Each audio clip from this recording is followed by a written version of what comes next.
तो पुष्पा रूल करने के बाद धमाके के साथ रैम्पेज भी अनाउंस करके गया। लेकिन इन सारी चीजों का मतलब क्या है? आगे बढ़ने से पहले स्पॉयलर्स होंगे क्योंकि हम लोग एंडिंग और अगले पार्ट के बारे में कुछ कुछ बातें करने वाले हैं। तो पुष्पा 2 का जो सेंटर प्लॉट है वो 4 सब प्लॉट्स में डिवाइडेड था। सबसे पहले पुष्पा और शेखावत के बीच में जो राइवलरी थी और वो लाल चंदन की स्मगलिंग। फिर इसके बाद आता है पुष्पा, वो चीफ मिनिस्टर और प्राइम मिनिस्टर का जो आपस में लफड़ा चल रहा था वो सब कुछ। और थर्ड नंबर पे आता है पुष्पा और उसके भाई और उसके पूरे सरनेम वाला कार्ड। तो इन 3 सब प्लॉट्स को मिलाकर पुष्पा की पूरी कहानी बनाई गई है और इसी के थ्रू हमको इसकी एंडिंग भी समझ में आने लगती है। सबसे पहले हम अगर पुष्पा और शेखावत के बीच की राइवलरी को डिस्कस करें तो ये बहुत ज्यादा आगे नहीं बढ़ पाई। मैं पर्सनली इस पूरे क्लैश के लिए काफी ज्यादा एक्साइटेड था, लेकिन जिस तरह से इस पूरी चीज को स्क्रीन पे दिखाया गया है वो फहाद फासिल के कैरेक्टर जिसको फर्स्ट पार्ट में जिस तरह से सेटअप किया गया था उसके साथ उतना जस्टिस नहीं कर पाती। मतलब इसको मूवी के लिए थोड़ा सा टोन डाउन किया गया है और उस कॉमेडिक एंगल के साथ में दिखाने की कोशिश करी गई है कि हो तो रहा है बट उतना इंपॉर्टेंट नहीं है। और उसका रीजन है कि दूसरे प्लॉट्स जिस तरह से प्रोग्रेस करते हैं तो वो अपने आप इस वाले प्लॉट पॉइंट को हिंडर करते चले जाते हैं। मतलब एक बार पुष्पा ने अपना सीएम बिठा दिया तो फिर भंवर सिंह का कुछ बचता नहीं है। वो चाहकर भी बहुत कुछ नहीं कर पाता और it made sense to kill him off. तो भंवर सिंह शेखावत अब नए सीएम के चुने जाने के बाद और नकली सैंडलवुड को पकड़ने के बाद, मतलब वो एक्चुअल चंदन लकड़ी थी, लाल चंदन नहीं बट चंदन तो थी ही, उसको पकड़ने के बाद पूरी तरह से होपलेस हो जाते हैं and he decides to end everything. तो वो क्या करता है कि उस पूरी लकड़ी में आग लगा देता है कि ताकि किसी को ये ना पता चले कि जो लकड़ी उसने पकड़ी है वो लाल चंदन नहीं थी, just to prove himself right. और इस पूरी चीज में आग लगने के बाद इस तरह से दिखाया गया है कि ब्लास्ट वगैरह होता है और उसकी डेथ हो जाती है। फिर यहाँ से हम लोग मूवी के अगले प्लॉट पॉइंट की तरफ बढ़ते हैं जो है सीएम और पीएम वाला एंगल। ये जाकर के कनेक्ट होता है पुष्पा के भाई वाले एंगल के साथ में, क्योंकि जो पीएम है उसका भतीजा पुष्पा की भांजी को उठा के ले जाता है। अगर गलत हो तो बस बुरा मत मानना, मतलब ऐसे रिलेशन वाले एंगल में अपन इतने अच्छे नहीं। और क्योंकि वो पुष्पा को शुरू से काफी ज्यादा मानती थी तो पुष्पा जा करके उस भतीजे का काम डाल देता है, ऐसे इल्ली की तरह रेंगता है, लोगों को मारना शुरू करता है, जो उसके रास्ते में आता है सबको खत्म कर देता है। इनफैक्ट उसको रोकने की कोशिश भी करी जाती है बट वो सुनता नहीं है और एवरीथिंग एंड्स। लेकिन इस चक्कर में पुष्पा का जो सौतेला भाई है उसके साथ में उसका पैचअप हो जाता है और आखिरी सीन यही है कि ये लोग एक वेडिंग में जाते हैं, लेकिन उसी के पैरेलल हमको एक फ्यूनरल दिखाया जाता है जहां पर पीएम साहब जो है वो अपने भतीजे और उनके खुद के भाई का अंतिम संस्कार वगैरह कर रहे हैं। लेकिन यहाँ पर एंट्री होती है मंगल सीनू और उसकी पूरी टीम की, जो मौके का फायदा उठाना चाहते हैं और प्राइम मिनिस्टर साहब उनसे सिर्फ एक ही चीज पूछते हैं कि वो कहाँ है। मतलब वो इंसान जिसको वहां पर होना चाहिए था वो अभी तक आया नहीं and we don't know who he is talking about. Although यहाँ पर ये समझ में आने लगता है कि अब ये लोग थर्ड पार्ट को सेटअप करने की कोशिश कर रहे हैं किसी नए कैरेक्टर के साथ में। लेकिन फिर हमको एक गुलदस्ता दिखाया जाता है जिसमें ऐसे स्कल वगैरह बना हुआ है और थोड़ा ध्यान से देखने पे उसकी 2 लाल आंखें होती हैं और उसमें से ऐसे कुछ सांप वाप निकल रहे हैं। लेकिन यही सेम गुलदस्ता पुष्पा वाली वेडिंग पे भी है और यहाँ पर मुझे इंटरेस्टिंग सी चीज ये लगी कि वो बच्चा किक तब करता है जब ये लोग किचिक करते हैं, तो वो किसिक वाली जो चीज है उसके साथ इन्होंने बच्चे की किक वगैरह सब चीज एसोसिएट करी। लेकिन the important point here is कि वो जो गुलदस्ते में स्कल होता है उसमें से टिक टिक टिक आवाज आती है और हम दूर देखते हैं कि कोई बंदा खड़े होकर उसको एक डेटोनेटर से ब्लास्ट कर देता है और दूर कहीं पे धमाका हो भी रहा है। और जिस तरह से दिखाया गया तो ऐसा लगता है कि वो पुष्पा जहां पर वेडिंग में था वो ब्लास्ट हो गई है। अब अगर ऐसा हो जाता है तो इसका मतलब है कि कोई भी सर्वाइव नहीं करेगा, क्योंकि honestly it was a huge blast. तो अब यहां से कई सारे सवाल खड़े होते हैं। सबसे पहला तो ये कि क्या शेखावत साहब सच में मर चुके हैं? तो जिस तरह से हमको दिखाया तो हाँ, for now at least he is dead. लेकिन अगर इसको आप आखिरी सीन से कोरिलेट करते हो तो यहाँ पर थोड़ी सी खिचड़ी सी बन जाती है, क्योंकि यहाँ पर एक सवाल और भी आता है कि आखिरकार वो बंदा कौन था जिसने ये सारी चीजों को ब्लास्ट किया, उसका वो स्कल वाला लोगो और ये है कौन। तो इस सीन को काफी क्लेवरली दिखाने की कोशिश करी है, क्योंकि अगर आप नोटिस करते हो तो इस बंदे का हाथ जिससे वो डेटोनेट कर रहा है वो पूरी तरह से जला हुआ है। और इसका जितना मैं समझ पाया हूँ तो फिलहाल के लिए 2 पॉसिबिलिटीज हैं। सबसे पहला तो ये कि ये कोई इंटायरली न्यू कैरेक्टर है जो कि पुष्पा 3 में पुष्पा के रास्ते में ऐसे खतरनाक सा कांटा बनेगा और उसको रोकने की कोशिश करेगा एंड फिर वो रैम्पेज वाला पूरा सीन होगा।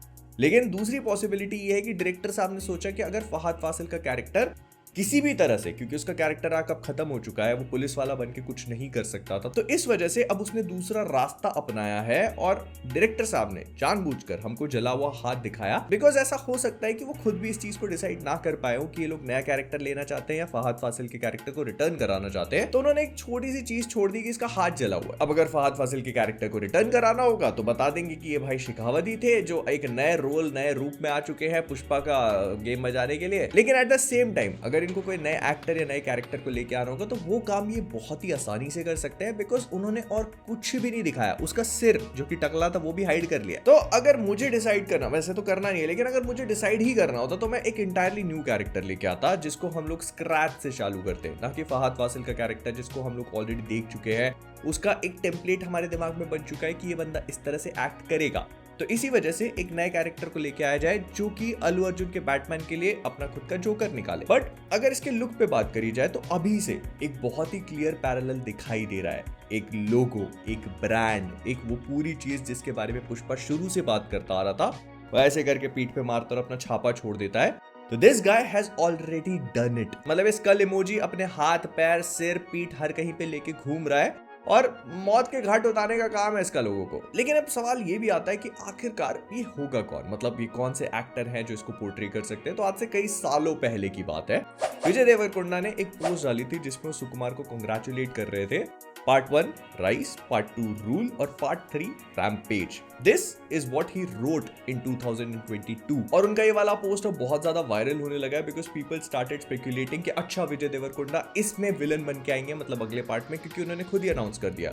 तो I don't think that is going to happen, क्योंकि 2022 में जब ये पोस्ट करी गई थी तो इट वाज टू अर्ली। मतलब अगर दिखा देते तो अच्छी खासी हाइप बन जाती अगले पार्ट की। ऑलरेडी अल्लू अर्जुन और Vijay Deverakonda versus clash flash, वो पूरा सेटअप अच्छे से बना सकते थे, जैसे कुछ हम लोगों ने रोलेक्स के साथ में देखा है। फिर अभी वो कौन सी पिक्चर, अच्छा कंगुआ में भी थे, कार्तिक को लेके आए थे। तो इस तरह से एक एक्टर को लेकर ज्यादा हाइप बनती rather than someone we have not seen yet. इसका बेस्ट एग्जांपल है ब्रह्मास्त्र। उसके एंड में हम एक कैरेक्टर को देखते हैं जिसको एक्टर असाइन नहीं किया गया था, और इसी वजह से वो इमेज अब हमारे दिमाग में बहुत धुंधली होने लगी है। और ब्रह्मास्त्र 2 को लेकर ऑल्दो हम चाहते हैं कि बने, लेकिन उतनी ज्यादा हाइप नहीं है जितनी रोलेक्स को लेके है, बिकॉज हमारे दिमाग में रोलेक्स जो सूर्या प्ले करेंगे उसकी ऑलरेडी एक इमेज बनी हुई है। We know how he talks, we know how he looks, we know how he acts. तो इसी वजह से हम उससे देखना चाहते हैं। तो आई थिंक कि डायरेक्टर साहब ने इसके लिए अभी एक्टर फाइनलाइज किया नहीं। अगर किया होता तो वो दिखा देते, और ये भी हो सकता है कि वो अभी इसी डिलेमा में है कि फहद फासिल के कैरेक्टर को रिटर्न कराना है इस फॉर्म में, या फिर किसी नए एक्टर को कास्ट करना। और अगर इसी ब्लास्ट वाले सीन के बारे में बात करी जाए तो ये पार्ट 3 को लेकर काफी सारी चीजों को अनआंसर्ड छोड़ देता है, जैसे कि इस ब्लास्ट के बाद क्या होगा, हमें क्या देखने को मिल सकता है, क्या ब्लास्ट में पुष्पा और उसकी फैमिली खत्म हो जाएगी। तो ये मल्टीपल पॉसिबिलिटीज है, एक एक करके सब चीजों को देख लेते हैं। स्टार्टिंग ऑफ विद कि पुष्पा की फैमिली इस ब्लास्ट को सर्वाइव नहीं कर पाएगी। ऑफ कोर्स हमको ये पता है कि पुष्पा तो रहेगा क्योंकि वो अगले पार्ट के लिए आने वाला है, तो पुष्पा 3 उसके बिना कैसे बनेगी। लेकिन अगर इस शॉट को दिखाया है तो इस बात के काफी हाई चांसेस हैं कि इस पूरी चीज के कॉन्सिक्वेंसेस हमको पार्ट 3 में देखने को मिले। और ऐसा नहीं होना चाहिए कि हाँ बस हो गया और कुछ मरा नहीं कोई, सब चीजें ठीक से निकल गई। And by consequences I mean कि पुष्पा को एक पर्सनल ट्रॉमा होना चाहिए। मतलब हो सकता है कि रश्मिका का कैरेक्टर या फिर इन दोनों का बच्चा, जो कुछ भी है, ये सर्वाइव ना कर पाए, and that will make Pushpa angry. और फिर वो पूरा रैम्पेज वाला जो टाइटल है उसको जस्टिफाई भी कर पाएंगे क्योंकि पुष्पा गुस्से में है। या फिर एक पॉसिबिलिटी ये भी है कि इसमें से हर कोई निकल जाए, किसी की भी मृत्यु ना हो, और वो चीज मुझे काफी हल्का फील होता है। मतलब फिर जो आपने पूरी सीक्वेंस दिखाई उसका कोई मतलब नहीं निकल के रह जाता। फॉर एग्जाम्पल इसको आप ऐसे समझ सकते हो कि पुष्पा के एंड में जो चीज हमने देखी थी, मतलब वो जो शेखावत साहब को नंगा घुमाया था, तो उस चीज का इंपैक्ट हमको पुष्पा 2 में देखने को मिलता है। मतलब शेखावत की कोई इज्जत नहीं कर रहा, वो कपड़े उतारने वाली पूरी सीक्वेंस है। तो इसी तरह से अगर इस पूरी चीज को दिखाया है तो इसके कॉन्सिक्वेंसेस पार्ट 3 में होने चाहिए। But on the other hand Rashmika ने खुद इस पूरी चीज को अपनी इंस्टाग्राम स्टोरी में कंफर्म किया था कि वो पार्ट 3 में वापस आने वाली है। बट ये मेंशन नहीं हुआ कि उनका रोल कितना बड़ा होगा। हो सकता है कि वो स्टार्टिंग की सीक्वेंस में दिखाएं एंड वो ब्लास्ट के बाद उनकी मृत्यु हो जाए और फिर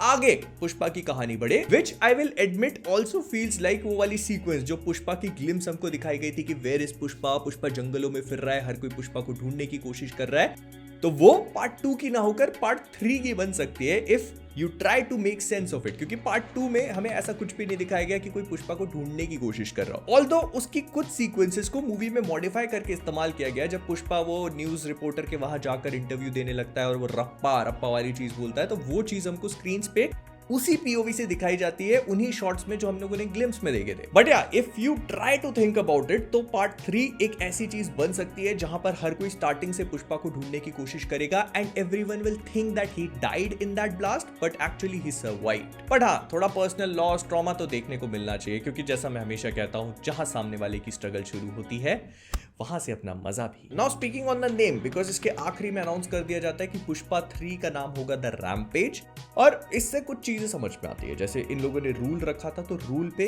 ये लोग एक्चुअली इस मूवी में बात भी करते हैं, क्योंकि रूल्स को चेंज करने की, नए रूल्स को लेके आने की, और उसके बाद अपना खुद का सीएम बना के पुष्पा अपना खुद का रूल सेट कर रहा है। लेकिन अब रैम्पेज का मतलब होता है गुस्सा और लड़ाई झगड़ा और घुसपैठ करना, तो आई थिंक कि थर्ड पार्ट में यही सब कुछ देखने को मिलेगा। अब ये करता पुष्पा है या ये सामने वाला कैरेक्टर, वो देखने में इंटरेस्टिंग होगा। लेकिन हाँ, बॉम्ब ब्लास्ट और आग को लेकर काफी बढ़िया पैरेलल्स थे, क्योंकि शेखावत साहब के सामने पुष्पा एक बॉम्ब ब्लास्ट करके काट को उड़ाते हैं। शेखावत साहब ट्रक पे ट्रक ब्लो अप करते जा रहे थे, उसके बाद अपनी खुद की मृत्यु भी वो आग और ब्लो अप करके ही करवाते हैं, और आखिरी में हम लोग जो इस पूरा सीक्वेंस देखते हैं उसमें भी बम ही फट रहे हैं। तो या फहद फासिल के कैरेक्टर और धमाकों के बीच में कुछ रिलेशन तो है, लेकिन अगर आप चाहते हो कि आपकी जिंदगी में भी रिलेशनशिप्स बने तो वीडियो को लाइक करो।